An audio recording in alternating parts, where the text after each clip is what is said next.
Y en el marco del Día Mundial sobre el Parkinson, hoy queremos profundizar en esta condición, cuáles son las características, qué se puede hacer y cómo detectarla. Para hablar del tema nos acompaña el doctor Alexandre Parajeles. Gracias, doctor, y por estar con nosotros. Y gracias también por la invitación y compartir hoy. Doctor, primero que todo, para la gente que no está informada de qué es el Parkinson, ¿qué son los síntomas o cuáles son las características que presenta una persona con esta condición? Cuando uno habla de enfermedad de Parkinson, en realidad se refiere a dos estados dentro de la misma enfermedad, dos episodios o dos etapas incluso. Una donde ya es como muy definido el diagnóstico. ¿A qué llamo yo muy definido el diagnóstico? Cuando la persona presenta temblor, usualmente de un solo lado del cuerpo, lo más frecuente es la mano, y es un temblor que es de reposo, es un temblor que estamos nosotros dos conversando y empieza la mano a moverse. No es tanto un temblor que se llama de intención, no es que cuando yo agarro un vaso así, es un temblor de otra causa. El del Parkinson es un temblor no haciendo nada, la mano se mueve.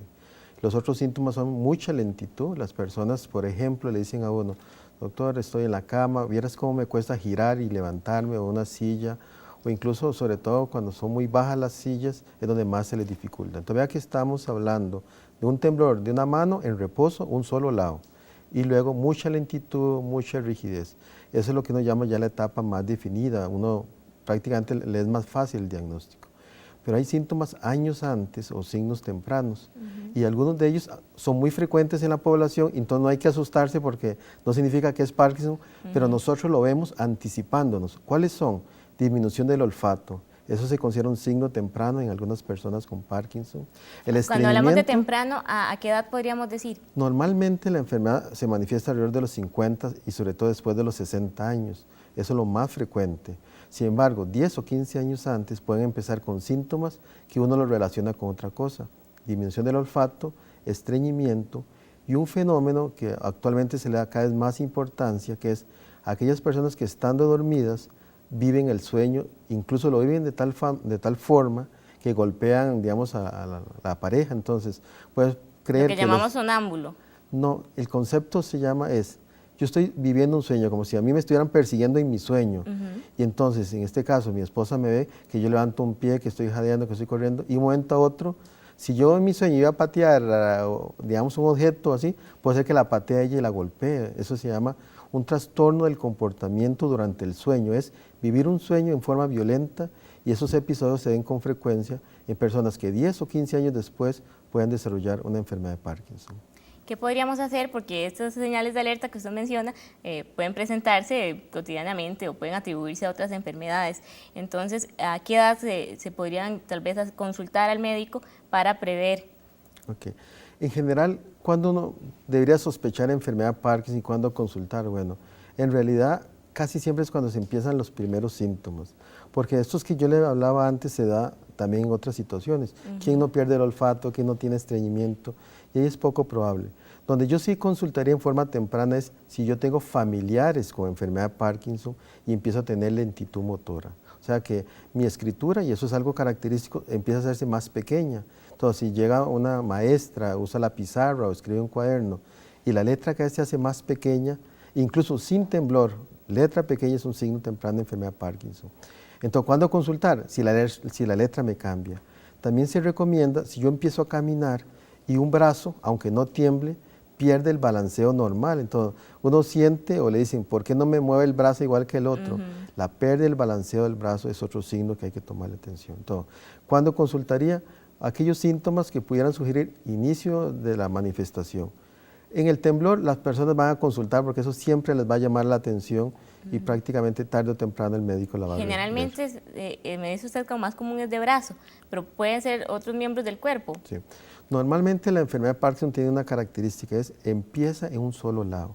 Si la enfermedad empieza de los dos lados, yo pienso que puede ser un Parkinson que se parece, pero puede ser medicamentos. Hay medicamentos que se usan, por ejemplo, para los nervios, que dan algo que parece o imita un Parkinson.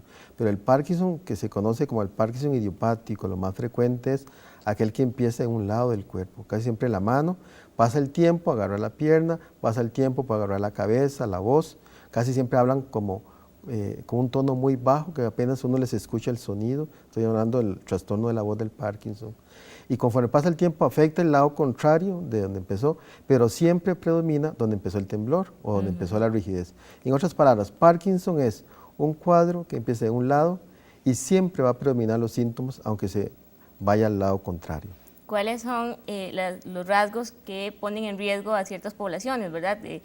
Pensaríamos tal vez, usted me dice, en la edad ya avanzada se empieza pues, a manifestar más claramente, pero además de eso, disposición genética, no sé si el género tiene que ver también. En general, ¿cuáles son los factores que actualmente se consideran como de riesgo? Bueno, uno de ellos sigue siendo básicamente la edad, o sea, no hay la menor duda que entre más se da, una parte de nuestro cerebro, yo le llamo la fábrica de una sustancia que baja en enfermedad de Parkinson, que es la dopamina. Entonces, esa fábrica va disminuyendo conforme tengamos más edad. Entonces, principal riesgo definitivamente es la edad. Lo otro que se ha visto es la herencia, sobre todo si yo ya tengo herencia. La gran mayoría no tienen herencia, entonces eso es un factor bajo, al menos en nuestro país. Sin embargo, se ha relacionado con otras situaciones. Por ejemplo, la parte ambiental, rural, y se ha visto que, por ejemplo, los pesticidas o todas esas sustancias que se utilizan en zonas agrícolas, entre esas, por ejemplo, el paraquat, se ha relacionado con un aumento en el riesgo de enfermedad de Parkinson. Entonces, en realidad, se considera que debe haber algo ambiental, algo que hace que que nosotros ingiramos sustancias que al llegar a nuestro cerebro adelantan un proceso de muerte de neuronas, que es donde se produce la enfermedad de Parkinson, pérdida de neuronas. No hay forma de prevenirlo, ¿verdad, doctor? En general, ¿cuál sería la prevención? Uno diría evitar estilos de vida que podrían, aumentar el riesgo de una enfermedad. Le voy a dar un ejemplo.